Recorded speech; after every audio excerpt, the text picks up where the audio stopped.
Shalom, Guten Tag, Bonjour, Hola, Ni Hao, Konnichiwa, How's it, Salamat, Namaste. Or in some of our areas here in Australia, pre-colonisation, we would say Wailapa, Paya, Yama, or here we say Kaya. Have you ever played the game Celebrity Heads? You know how it goes. You get this great name above your head. Well, let's say Gina. And for the sake of this illustration, now with this name above my head, everyone can see that. All in the audience except me. In a similar way, we hold our reputation. And it works in a similar way. We all wear our reputation above our heads. We all walk in the room and we say, hey, that's blah, blah. And he's from blah, blah. But what would you choose for that ultimate reputation? And wouldn't you agree that BHP has a great reputation? Did you know most cities in the United States of America, we in Perth here have more people? Philadelphia, San Diego, Phoenix, Las Vegas, Boston, Dallas, San Francisco, Miami. We're in Perth, our population is way bigger. Outside of London, in the United Kingdom, besides London, we have more people. Glasgow, Cardiff. So we have a big mob here in Perth. And it's really good to see that BHP is set up here. Thank you for allowing me to do a welcome to country as a Wajak representative, to represent our mob from this way. I would say, Yandu, Kwajakat Yak Wankan, Ngaj Jerp Nunakat Boy Jenangan, Nganyanaka Weirn Yandu, Kaya Nunakat, Wanjala Buja, Wanjala Nita Buja, Nalakweo Nitila Kumak, Nalakweo Nitila Bilya, Durbu Yerigan, Nitila Kenbrang Bonang. Thank you all for allowing me to speak in front of you. I'm happy to talk in front of you, standing strong like a jarrah tree, welcoming you to this country. We call this area Kumak. We call this part of the river the Durbu Yerigan. Ngan bimu kunyat, alang ngan marli kalakap, tondarak admanik mart, wanju niti buja. Ngaj karij ngan mort, ngan karij alang buja, ngan karij nala jirak, ngan karij nala kwangan, alang nala marlak, nala kweo kada morda, alang nala biljaka, warang nat, ngan kora mort, bularan nala karla karlakap. I am descendant of the paperbark people. I am from the Black Swan Totemic clan group. My skin group is the brown hawk. My moiety is the Karela. We welcome you to this land. I acknowledge my people, our land, our elders, the coastal plain, the bush, the Darling Range, which we call it the Kardamonda, the Black Hills. We are from the waterways, the Bilya. We are from the coastline, the Warangnat. We are from the old people, our Koramort. We have many clan groups, our Kalakap. Nandema kamanga nini nicha buja kora, nicha ngala buja, nicha buja windage, nicha buja kora, nicha buja warpernin. Our maternal and paternal grandparents lived on this land for a very long time. This is our land. This land is sacred. This land is old. And this land has power for healing. Dunju warning, dunju yakin, kenyining, niche court co-op. Standing together, creating together, walking as one, this is good for the heart. Yandu, yanangan, kariwa, kenyak yai. So thank you very much. And I hope today that it goes well for you all. Kariwa, thank you.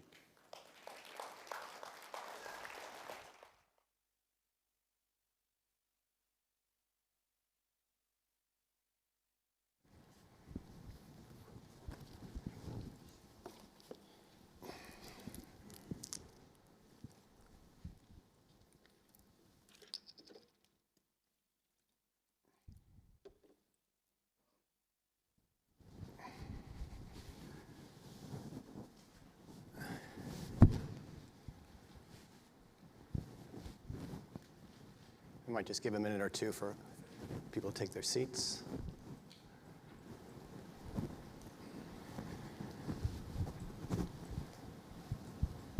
Ladies and gentlemen, my name is Ken McKenzie, and I'm your chair. And let me first thank Joe Collard for his warm welcome to country and his kind words about BHP. I should mention that Joe was a participant this week in a traditional owner forum that we had here in Perth, where we had 16 of our traditional owners from around the country come together for some dialogue, which I think we found incredibly valuable. But I'd like to acknowledge and pay my respects to the Whadjuk Noongar people, who are the traditional owners of this land on which we meet. I'd also like to pay respects to their elders, both past and present, and extend that respect to other First Nations peoples who are joining us today. And thank you for joining us, and I'd like to welcome you to this annual general meeting. I mean, after 2 years of virtual meetings, we're delighted to be together in Perth at the first AGM of the newly unified BHP Group. Western Australia has played an integral role in BHP's history since the 1960s, when we first developed significant deposits of iron ore in the Pilbara. And today, our Western Australian iron ore business, or WAIO for short, is the lowest cost iron ore operation in the world. And further, our nickel operations at Nickel West in Western Australia produce an important commodity for electrification and decarbonization. We are very proud of our operations in and our connections to Western Australia. So we're thrilled to be meeting you here today in person in Perth. And today I'm joined on stage by Chief Executive Officer Mike Henry, Group Company Secretary Stephanie Wilkinson, and my fellow directors. Now, Dion Weisler is regrettably unable to attend today due to a pre-existing conflict which predates his joining the BHP board. We also have our external auditors from Ernst & Young and Chief Financial Officer David Lamont in attendance. And a particularly warm welcome to Michelle Hinchliffe and Catherine Tanna, who joined the board earlier this year and who are standing for election today for the first time. And we'll get the chance to hear from Michelle and Catherine shortly. I'd also like to take this opportunity to thank Malcolm Broomhead, who will retire from the board at the conclusion of this AGM, and John Mogford, who retired from the board last week. Malcolm and John have been instrumental to our ongoing success, and in particularly over the last 12 months as BHP has navigated major strategic changes such as unification, the investment decision for the Jansen mine, the demerger of petroleum business to Woodside. And I'd like to thank both Malcolm and John for their support and counsel over the years, and we wish them both all the best for the future. Now, I can confirm that there's a quorum present, and as it's shortly after 10 a.m. in Perth, we can now start the meeting. The notice of this annual general meeting was sent out and made available to shareholders on the 3rd of October 2022. The poll is now open for all of the items to be considered at today's meeting, and you may now start casting your votes. I'll also give you a warning before the end of the meeting to ensure that you are able to cast your votes. Now, our Group Company Secretary, Stephanie Wilkinson, will outline the procedures for voting at today's AGM later in the meeting. In January, at our general meeting, I commented that BHP was in a strong position. The 2022 financial year results, delivered in a climate that was very challenging, a lot of uncertainty and change, really demonstrate that strength. And I'd like to take this opportunity to explain why we believe your company is well positioned today, and more importantly, the key elements we're working on to ensure BHP is positioned for tomorrow. Namely, our approach to safety, culture, and capability, our portfolio positioning for the future, our continued capital discipline, and our focus on social value. And I want to begin with safety because it has been and will continue to be our #1 priority. 2022 marked another fatality-free year for BHP. And that means your company has gone more than 3.5 years without a workplace fatality. Our safety indicators have continued to improve. For instance, we experienced fewer high potential incidents, which are those that could cause significant injury or fatality. But we're not just focused on operational safety. Our commitment to safety extends to the total elimination of sexual harassment, racism, and bullying in BHP workplaces. And that's why I want to apologize to all of those who have experienced or continue to experience any form of sexual harassment, racism, or bullying anywhere at BHP. We are determined to eliminate these harmful behaviors. At BHP, we're committed to providing a safe, inclusive, and supportive workplace culture where everyone can bring the best of themselves to work. And although we are making progress in these areas, we know we have a lot more work to do. We recognize the important contribution BHP can make both within our industry and to global economic development. BHP has supplied the resources the world needs for almost 140 years. And over that period, as the world has changed, BHP has continually adapted to keep supplying essential commodities safely, efficiently, and sustainably. Your board and management team are the stewards of this successful history, and our collective responsibility is to plan and prepare for the future of BHP with the next 140 years in mind. This means we need to plan and prepare for the long term because mines are long life investments with a substantial upfront capital commitment that can positively transform the regions in which they're established. This is why positioning the portfolio for the future is so important. And this is a very different company to what it was when we gathered virtually a year ago. It's a company fundamentally repositioned and better positioned for the future. In the past year, BHP has unified our corporate structure, becoming simpler, more efficient, and agile. We've merged our petroleum business with Woodside, and in the process created a top 10 independent energy provider. And we've given BHP shareholders further choice about their investment in oil and gas. We've simplified our coal portfolio to focus on higher quality metallurgical coal used for steelmaking. And finally, we approved the investment in our new Jansen potash mine in Canada.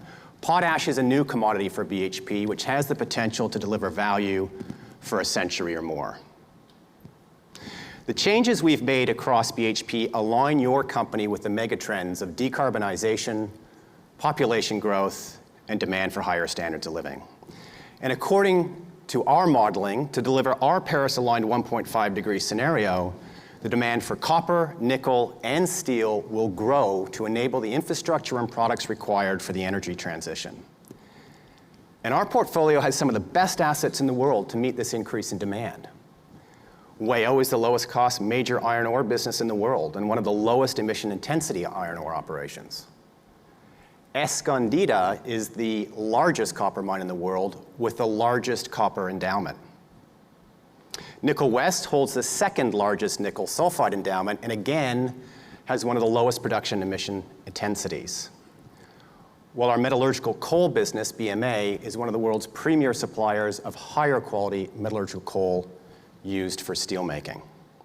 And the Jansen potash project is also expected to be one of the world's largest and lowest cost potash mines when it comes into production.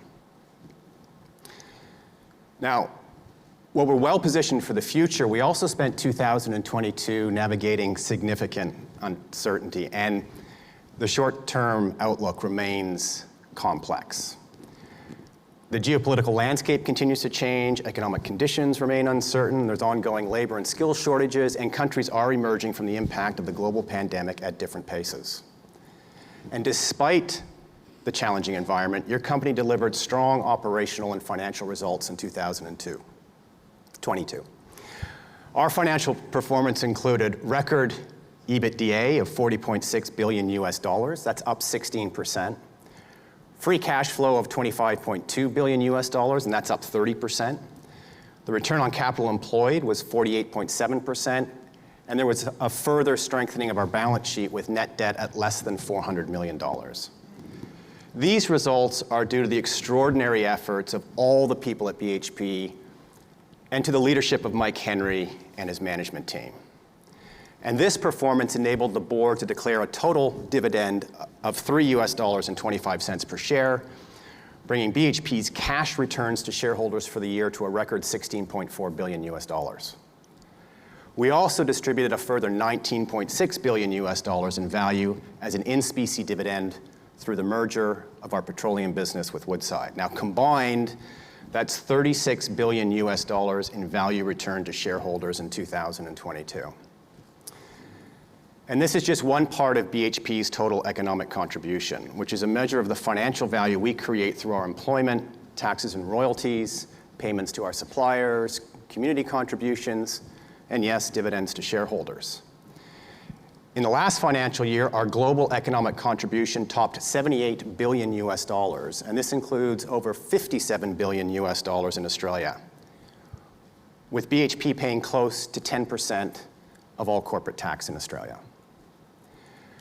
Our total economic contribution is important because it relates to BHP's focus on long-term shareholder value and social value. In June, we released our new social value framework, and this framework spells out our priorities and approach to social value creation. And importantly, it sets targets and goals for 2030 in the vital areas of decarbonization, the environment, Indigenous partnerships, workforce, communities, and supply chains. And our approach is deliberate and proactive, measuring the social and financial impact of our choices, and it's delivering tangible outcomes. So for example, we've reduced operational greenhouse gas emissions by 24% from our baseline year. And we're on track to achieve our goal of at least a 30% reduction by financial year 2030. We've reduced our fresh water withdrawals by nearly 30% on our baseline year. And we've increased female participation in our workforce to 33%, and that's up from 17% in 2016, which is the year we set our aspirational goal to achieve gender balance by financial year 2025. And today, we're also releasing our revised Global Indigenous Peoples Policy. And our revised policy is based on consultation with Indigenous peoples, global stakeholders, and employees. And this policy statement sets out our commitment to respecting Indigenous peoples' rights, listening to their voices and perspectives, and embedding that knowledge into how we work in partnership to achieve mutually beneficial outcomes. This focus on partnership and mutual benefit is crucial to our business, as our operations are often on or near the traditional lands of Indigenous peoples. And I'm delighted to announce this next step in strengthening our approach. In conclusion, I want to come back to the strength of your company. Our position, as demonstrated in the 2022 financial year results, is a credit to the efforts of thousands of BHP people over the past year. Our success is a product of their relentless focus on safety, culture and capability, the positioning of our portfolio, capital discipline, and social value. Our success is also a credit to the support of our stakeholders. And with that in mind, I want to thank you, our shareholders, for your continued support and for investing in the future of BHP. Look, it's now my pleasure to invite your CEO, Mike Henry, to speak with you. Thank you.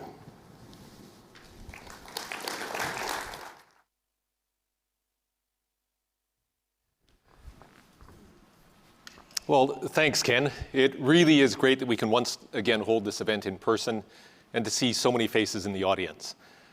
This was a big year for BHP. It was a safe and successful year, successful in terms of performance, both operational and financial, and in terms of the strategic transformation to better position the company for the future. And as Ken has touched on, we reshaped our portfolio, increasing our relative exposure to businesses that will generate greater long-term value and returns for shareholders. We unified our corporate structure. We're more agile, efficient, and profitable. We set out our Climate Transition Action Plan, which received strong support from shareholders, and our social value framework, which goes to how we will ensure we maximize the value we create with and for the various stakeholders who support or rely upon BHP. And all of this was achieved in the face of significant challenges in our operating environment: high inflation, tight labor markets, ongoing COVID impacts, disrupted supply chains, and of course, the war in the Ukraine. And this was only possible with the incredible combined effort of 80,000 employees and contractors across BHP. And I really do want to thank all of them for their hard work and commitment. The combined megatrends of global decarbonization, electrification, population growth, and increased living standards are going to mean even greater demand for many metals and minerals. And being positioned to ride the tide of global trends like these is part of what has enabled BHP value growth historically. And we are continuing this track record of transforming BHP to meet the needs of the world. We're positioning BHP at the center of the opportunity these megatrends present. And I am going to speak more about this shortly, but first I'd like to mention some highlights from the last financial year. We continued to deliver strong operational and financial performance and delivered a number of performance records. We achieved record shipments from our iron ore business here in Western Australia for the third year running. In copper, Escondida in Chile had record material mined and near record concentrator throughput, while Olympic Dam in South Australia performed strongly after planned smelter maintenance. The Olympic Dam asset is showing much better operational reliability in recent years, reflecting the investments we've made over the past 5 years in asset integrity and on building capability. Our reliable operational performance enabled us to capture maximum benefit from high commodity prices and deliver strong financial results, including record returns to shareholders and contributions to governments. Our results demonstrate the positive momentum we've built over a number of years now, and I hope our ability to consistently deliver financially and operationally in parallel with the transformative changes we're making to set BHP up for a bright future is a source of confidence for you, our shareholders. At the heart of our resilient, strong results and of our ability to grow value lies our people and our culture. And we've invested and continue to invest significant effort in making BHP a better, more inclusive place to work, a place that's more creative and agile, where people look out for one another, and where we're able to tap into the ingenuity, motivation, and discretionary effort of our teams.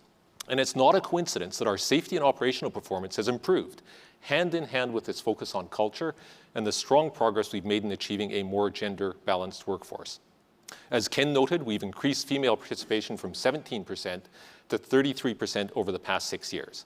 And we've increased Indigenous and First Nations employment to now represent more than 8% of our operational workforce here in Australia and in Chile, and more than 7% in our Jansen Potash project in Canada. We've also increased the proportion of the workforce with permanent jobs here in Australia by almost 60% since 2017, adding more than 10,000 permanent jobs.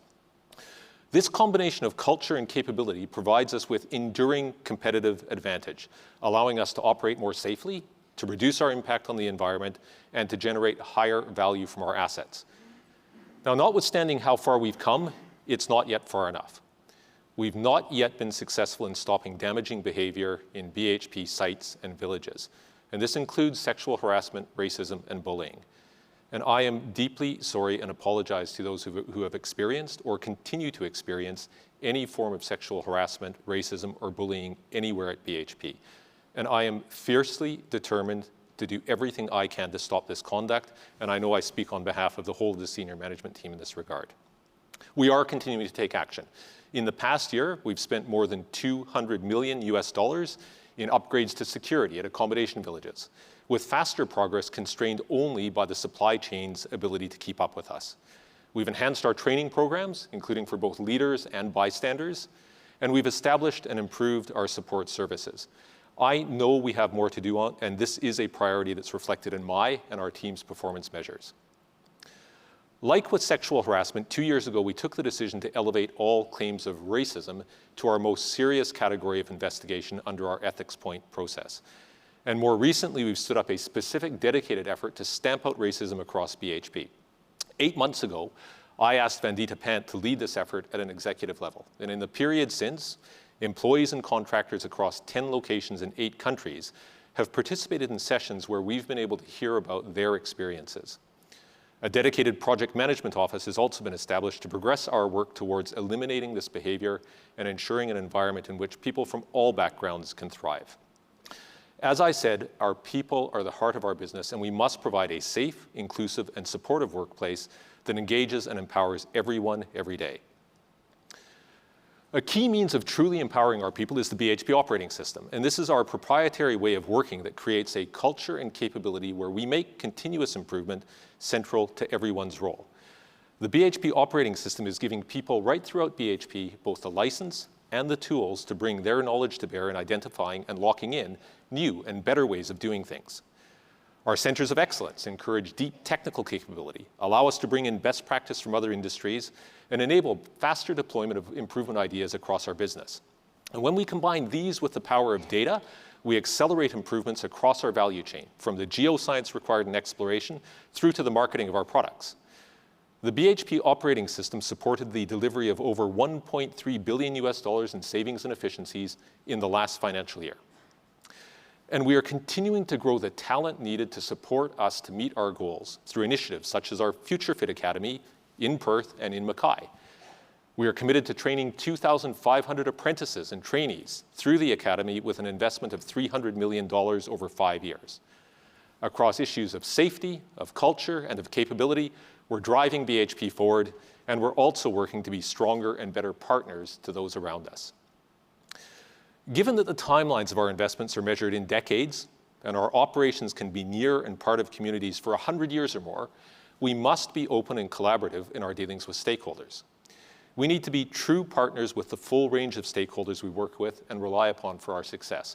And this sort of open engagement was integral to the development of the social value framework we announced in June, along with our 2030 scorecard, which stretches our ambitions and provides a more sophisticated way to measure performance. Our new framework further embeds social value into our thinking, planning, and performance, helping us to work with others to create better outcomes. And it includes a new 2030 goal of having at least 30% of the area of land and water we steward under conservation, improved land management, and restoration, working in partnership with Indigenous peoples and local communities. Now, to give some perspective on the scale of this goal, 30% of the land and water that we steward is around 2 million hectares. That's about half the size of Switzerland. And as part of our goal to pursue net zero Scope 3 emissions by 2050, we've progressed partnerships with some of the world's biggest steelmakers, representing close to 1/5 of global production. Our customer partnerships will help to advance the green transition of the steel industry through the development of low-carbon steelmaking technologies and their future application at plant scale. We also have, through our ventures work, a number of investments in emerging breakthrough technologies focused on carbon-free steelmaking.